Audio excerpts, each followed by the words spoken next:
Assalamualaikum warahmatullahi wabarakatuh.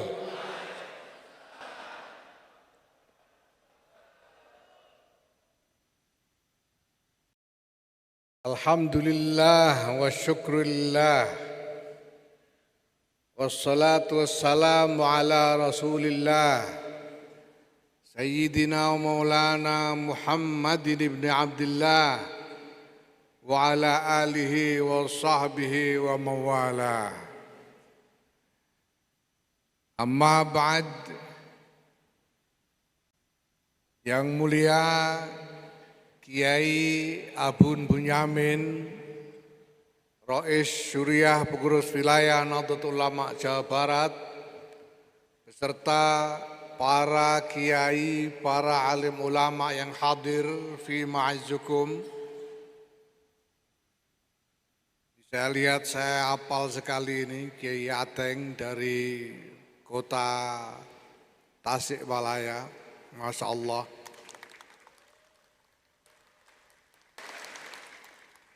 Beliau tidak pernah absen dari kegiatan NU apapun.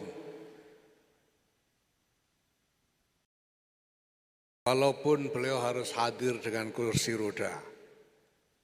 Semoga Kiai Ateng senantiasa diberi kesehatan, dipanjangkan umurnya di dalam khidmah kepada Nahdlatul Ulama. Allahumma amin. Saya hormati Ketua Satgas Nasional Gerakan Keluarga Maslahat Nahdlatul Ulama yang kebetulan adalah juga Menteri Agama Republik Indonesia, Yakut Khairul Qomas. Ini adiknya Ketua Umum PBNU.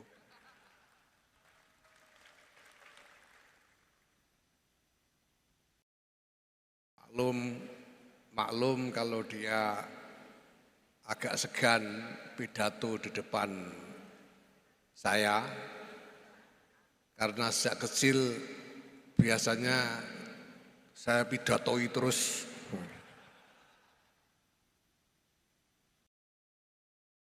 Yang saya hormati Jabat Gubernur Jawa Barat, Pak B. Mahmudi. Yang saya hormati Ketua LPBI PBNU, Pak Aceh Hasan Sadzili.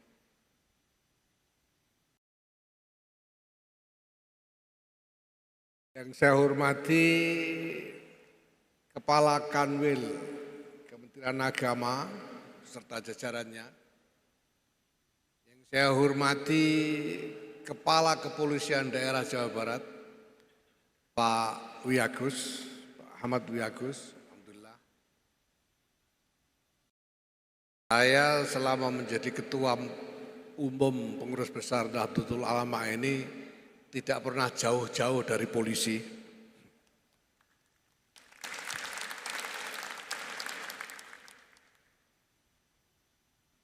Jadi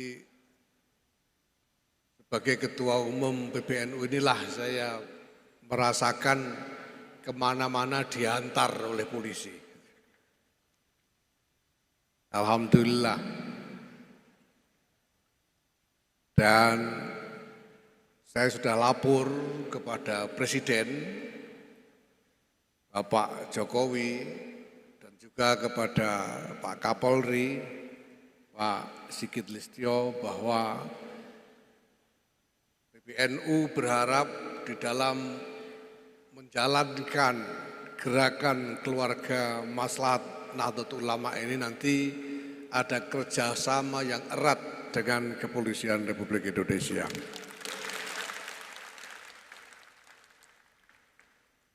Jajaran pemerintah yang lain yang hadir, yang saya hormati, ini Masya Allah ini lengkap ini kelihatannya.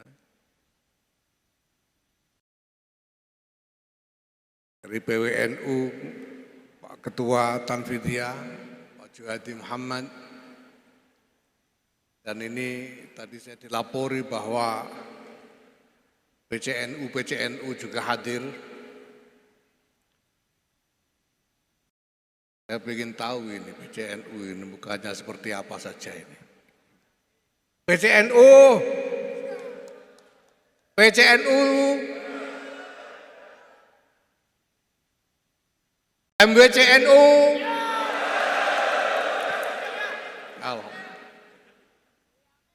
Banom-banom hadir nggak ini? Muslimat, Fatayat, Ansor,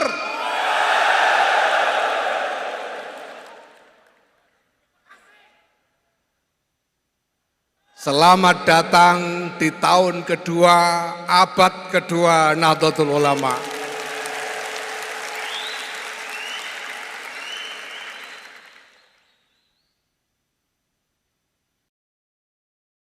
Bapak Ibu sekalian yang saya hormati, kenapa gerakan keluarga maslahat Nahdlatul Ulama?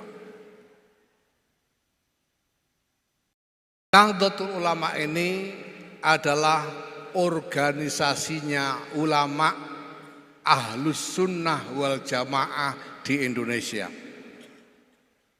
Didirikan oleh para ulama sebagai wadah konsolidasi para ulama.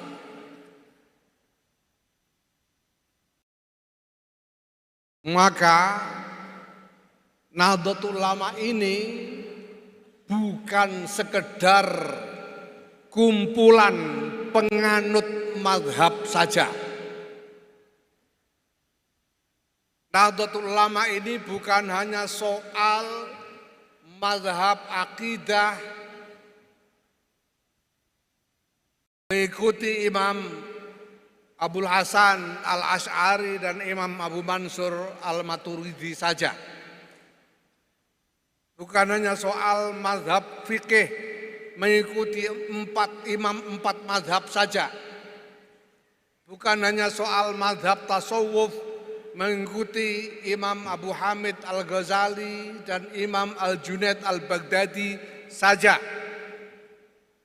Tetapi lebih dari sekedar mazhab, landasannya jelas mazhab, yaitu mazhab Ahlus Sunnah wal Jamaah.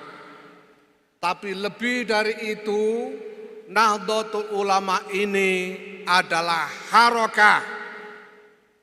Nahdlatul Ulama ini adalah gerakan para ulama.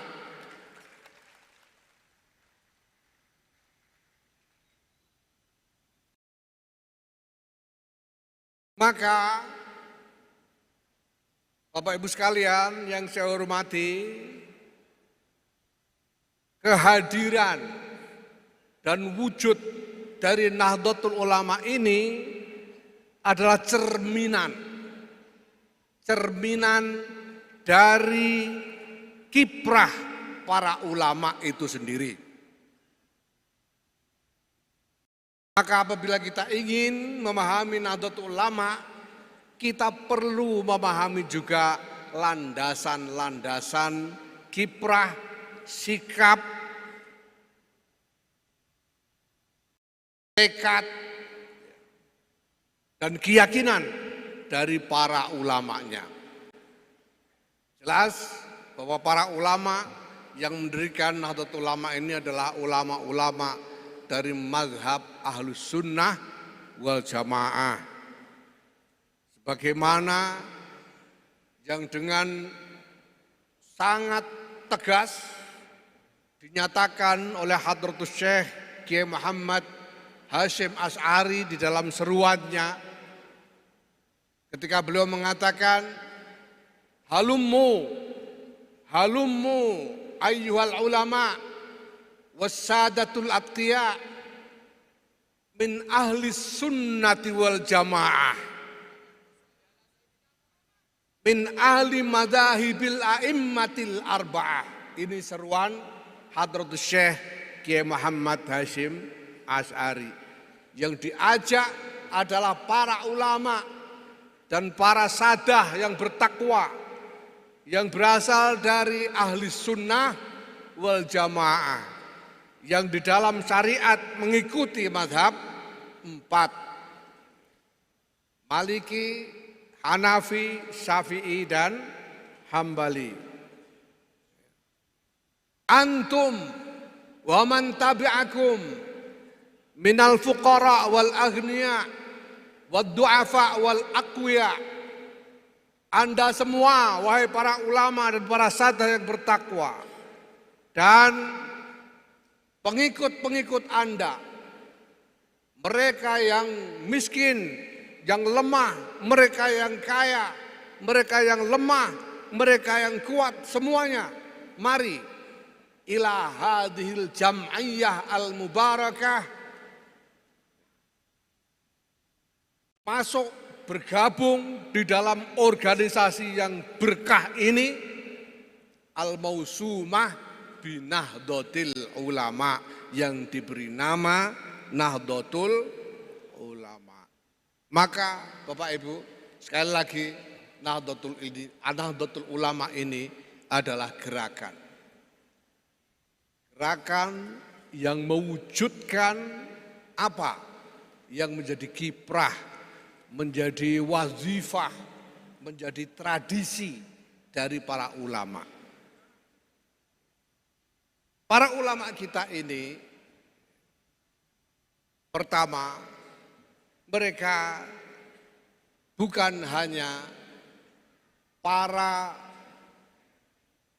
pengabdi ilmu saja. Para ulama ini bukan hanya khuddamul ulum, bukan hanya orang-orang yang bertekun dengan ilmu-ilmu saja, tetapi para ulama kita sejak ratusan tahun, bahkan jauh sebelum Nahdlatul Ulama sendiri didirikan, telah menjalankan peran riayatul ummah, peran untuk mengasuh umat, peran untuk mendampingi umat, peran untuk mengayomi umat. Ini sesuai dengan candra para ulama bahwa mereka itu yanzuruna ilal ummah bi'ainir rahmah.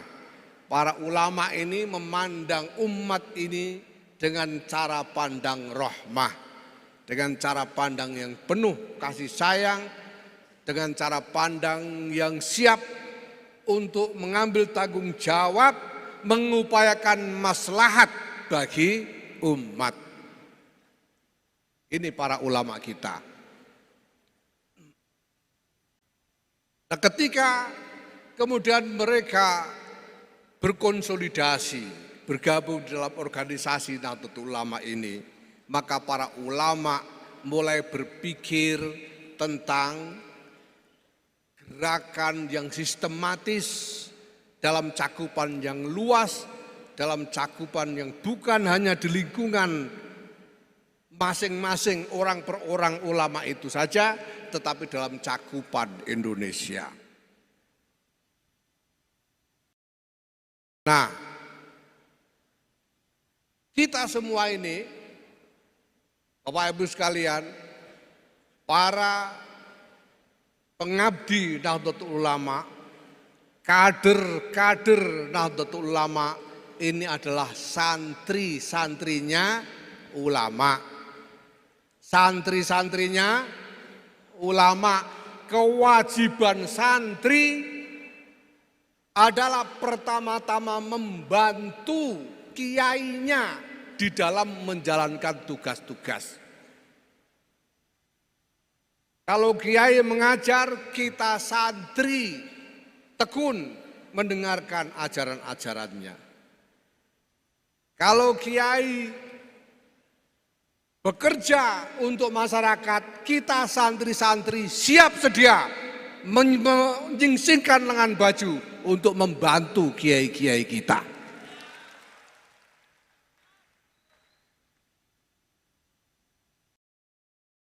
Itulah sebabnya Bapak Ibu sekalian,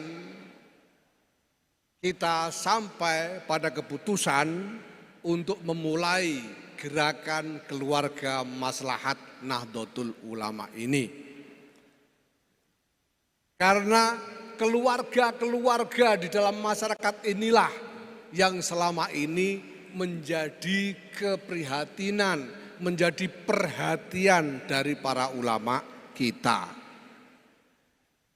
Karena para ulama kita mendambakan kemaslahatan bagi umat ini. Dan kemaslahatan umat secara keseluruhan harus dimulai dari kemaslahatan keluarga. Masyarakat tidak akan maslahat kalau keluarga-keluarganya tidak maslahat. Masyarakat hanya bisa sejahtera kalau keluarga-keluarganya sejahtera. Masyarakat akan hidup dengan nilai-nilai yang baik apabila keluarga-keluarganya memegangi nilai-nilai dan akhlak yang mulia. Bapak Ibu sekalian yang saya hormati, maka gerakan keluarga maslahat Nahdlatul Ulama ini dirancang untuk melayani keluarga-keluarga. Gerakan keluarga maslahat ini dirancang untuk melayani, mendampingi, membantu, mengasuh keluarga-keluarga dalam apapun yang menjadi hajat mereka. Keluarga butuh pembinaan agama. Kita akan selenggarakan kegiatan-kegiatan untuk membina kehidupan keagamaan di dalam keluarga. Keluarga butuh pendidikan. Kita akan selenggarakan kegiatan-kegiatan untuk mendukung peningkatan pendidikan di dalam lingkungan keluarga. Keluarga butuh peningkatan ekonomi. Kita selenggarakan kegiatan-kegiatan yang bisa memberi peluang peningkatan ekonomi bagi keluarga-keluarga. Keluarga butuh pembinaan kesehatan. Kita selenggarakan kegiatan-kegiatan yang bisa melayani kebutuhan kesehatan bagi keluarga-keluarga. Maka semua program, semua agenda yang akan dijalankan oleh Nahdlatul Ulama, oleh Jam'iyah Nahdlatul Ulama ini nanti akan pada akhirnya bermuara pada keluarga-keluarga. Nah, sekali lagi, ini dasarnya adalah wazifah, tanggung jawab, tradisi yang diemban oleh para kiai kita, para ulama kita. Bapak, Ibu, saudara-saudara, sahabat-sahabat sekalian yang saya cintai, saya yakin bahwa Anda semua sebagai kader-kader Nahdlatul Ulama siap untuk bekerja, membantu para kiai kita, siap untuk mengikuti tuntunan dari kiai-kiai kita, siap untuk mengikuti apapun arahan dari kiai-kiai kita. Itu baru namanya kader Nahdlatul Ulama.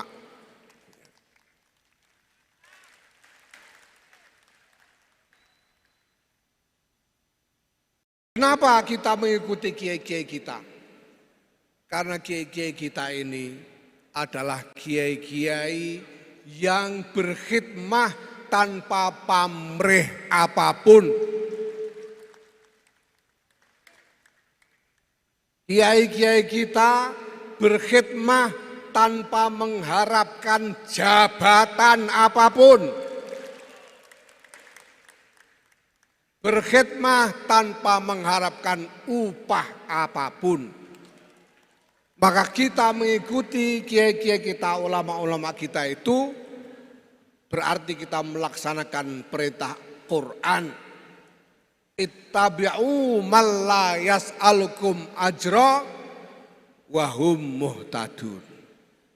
Ikutilah mereka yang tidak mengharapkan upah apapun dari kalian, sedangkan mereka itu adalah orang-orang yang mendapatkan petunjuk Allah Subhanahu wa ta'ala. Maka tidak ada tawar-menawar, kita ikuti kiai-kiai kita. Siap mengikuti Kiai NU? Siap mendukung Kiai NU? Siap patuh kepada Kiai NU? Alhamdulillah. Kita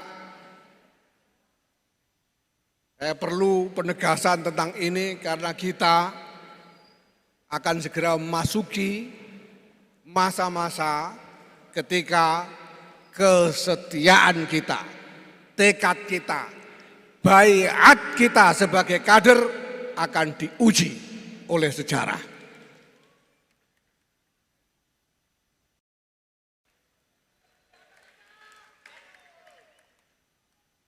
Kita tidak boleh berkhianat dari baiat yang telah kita ucapkan. Kita tidak boleh bergeser sedikit pun dari qiyadah para ulama ahli sunnah wal jamaah, yaitu ulama-ulama Nahdlatul Ulama. Karena ketika berbaiat kita telah menyatakan bayatu bil jihadi fi sabilillah li'la'i kalimatillahillati hiyal ulya biqiyadati ulama'i ahli sunnati wal jamaah. Itu baiat kita. Maka ketika ulama-ulama kita menyatakan bahwa negara kesatuan Republik Indonesia berdasarkan Pancasila dan Undang-Undang Dasar 1945 bersendikan Bhinneka Tunggal Ika ini final.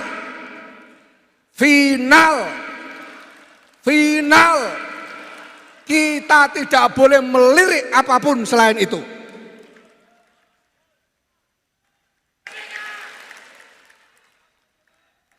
Kita tidak akan pernah berpikir untuk mencari yang lain selain itu. Dan kita tidak akan pernah berdamai dengan siapapun yang tidak mau mengikuti Negara Kesatuan Republik Indonesia, Pancasila, UUD 45, dan Bhinneka Tunggal Ika.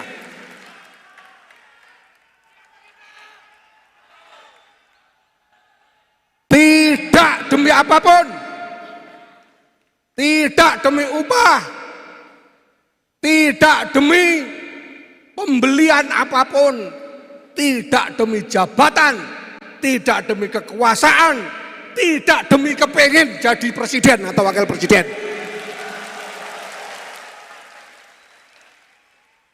Tidak ada tawar-menawar. Ini yang pertama. Yang kedua, Bapak Ibu sekalian, kiai-kiai kita telah mengajarkan bahwa di dalam berkhidmah ini kita harus ikhlas. Kita harus ikhlas. Itu adalah ajaran dari kiai-kiai kita. Tapi kiai-kiai kita juga mengerti, memahami bahwa ikhlas itu tidak mudah. Ikhlas itu tidak mudah. Karena untuk bisa ikhlas lillahi ta'ala, ikhlas karena Allah semata,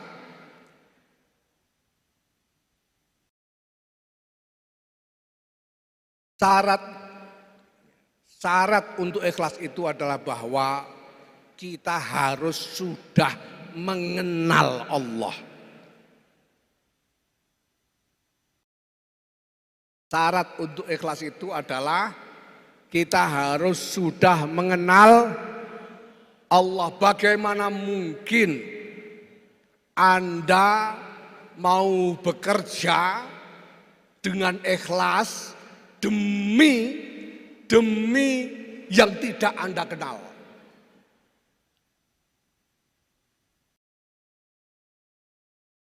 Kalau saya meminta Anda misalnya untuk bekerja demi Syekh Syauqi, Muftil Jumhuriyah di Misra, apakah Anda bisa? Tanpa bayaran, tanpa pamrih apapun? Saya yakin Anda tidak akan bisa karena Anda tidak pernah mengenal Syekh Syauqi.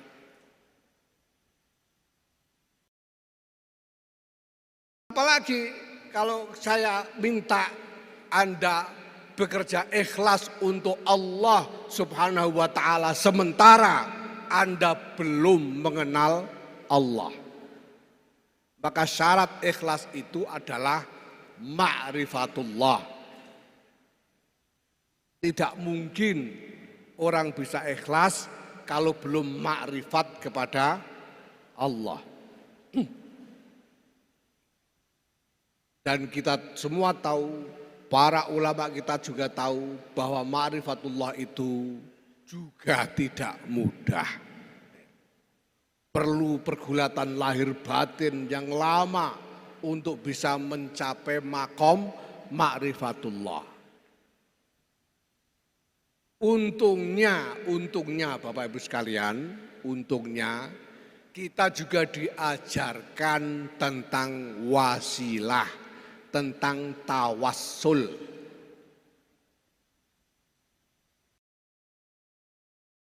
Maka nalarnya sama. Bagaimana mungkin Anda bisa sungguh-sungguh meminta sesuatu dari yang tidak Anda kenal? Anda meminta sesuatu kepada Allah Subhanahu wa Ta'ala, tapi Anda sendiri belum mengenal Allah. Bagaimana mungkin?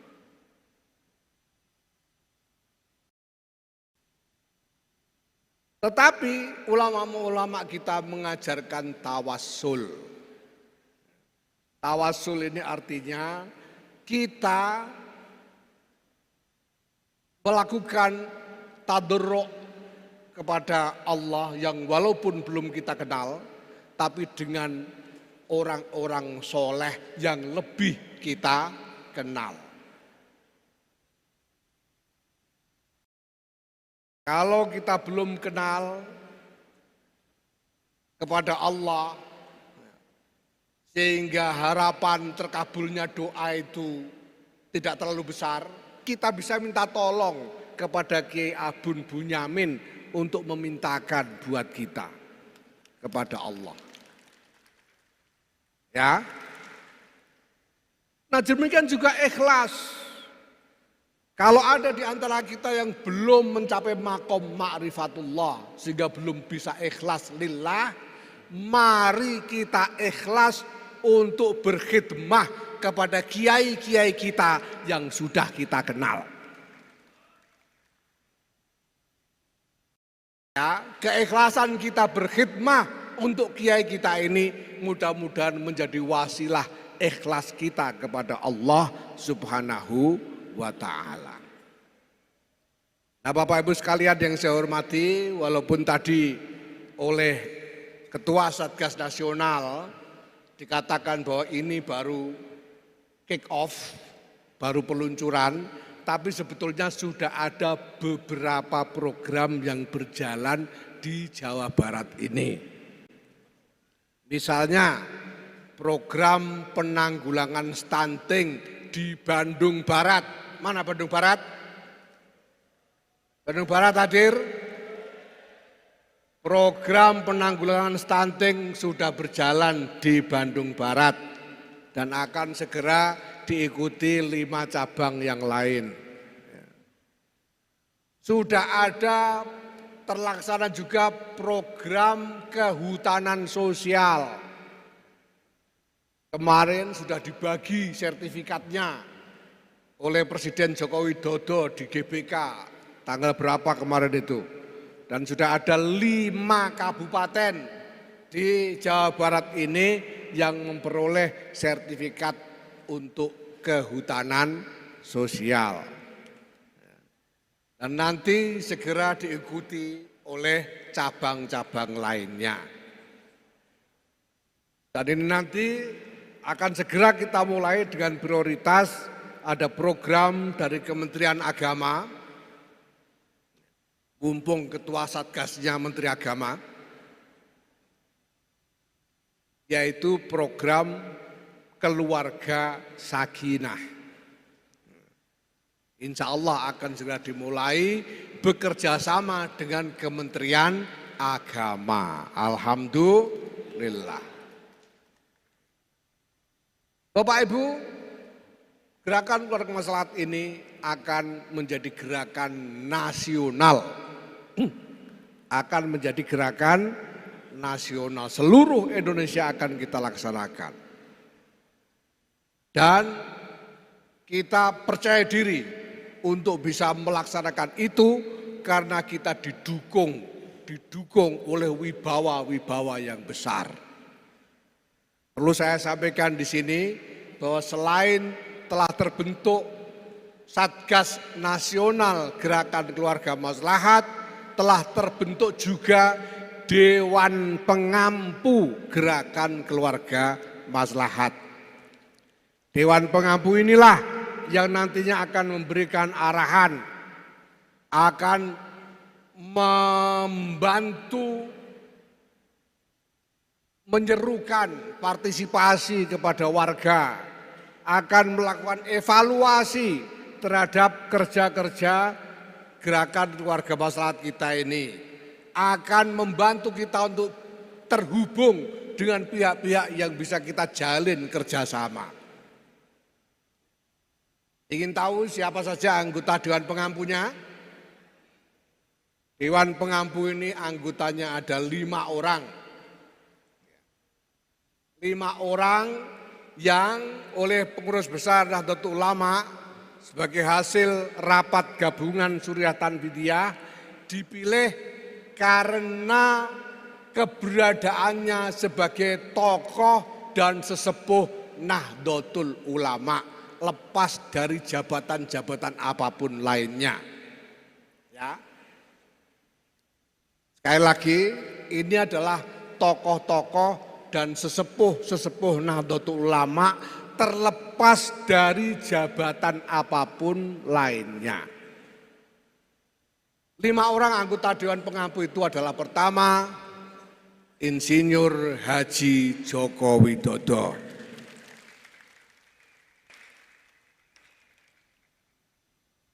Kedua, Kiai Haji Ahmad Mustofa Bisri. Ketiga, Kiai Haji Ma'ruf Amin. Keempat, Kiai Haji Miftahul Akhyar.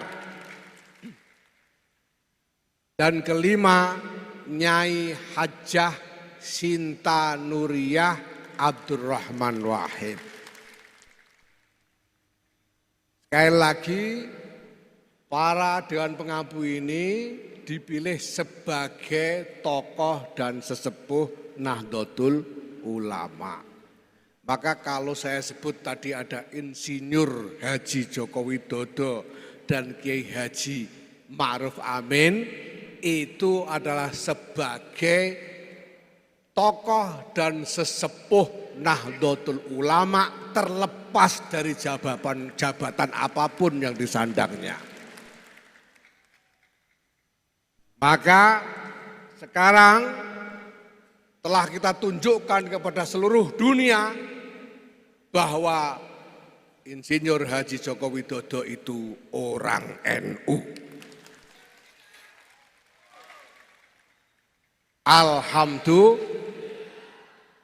Bapak Ibu sekalian yang saya hormati, sekali lagi ini semua kita lakukan untuk secara nyata.